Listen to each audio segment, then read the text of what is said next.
Hi friends, ಬ್ರೋಝನ್ ಕಡೆಯಿಂದ ಕ್ರಾಕ್ಸ್ full demand ಇತ್ತು, ಮತ್ತೆ ರೀಸ್ಟಾಕ್ ಅಬ್ಸರ್ವ್ ಮಾಡಬಹುದು. ಈ ಪ್ಯಾಟರ್ನ್ ಡಿಫ್ರೆಂಟ್ ಪ್ಯಾಟರ್ನ್ ಬಂದಿದೆ, ವೈಟ್ ಅಂಡ್ ಬ್ಲಾಕ್. ಬ್ಲಾಕ್ ಅಂತೂ ಸಖತ್ತಾಗಿದೆ. ಬ್ಲಾಕ್ ಇಟ್ಕೊಬ್ರು, ಬ್ಲಾಕ್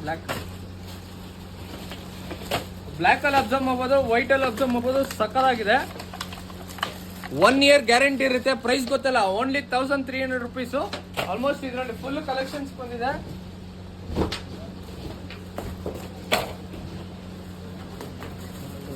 ಇದ್ರಲ್ಲೂ ಅಷ್ಟೇ ಆಲ್ಮೋಸ್ಟ್ ತುಂಬಾ ಜನ ಕಸ್ಟಮರ್ ಕೇಳಿದ್ರು ನನಗೆ ಈ ತರ ಕಲರ್ ಆಲ್ಮೋಸ್ಟ್ ತರಿಸ್ಕೊಡಿ ಅಂತ. ರೀಸ್ಟಾಕ್ ಅಂತೂ ಹೆವಿ ಆಗಿದೆ.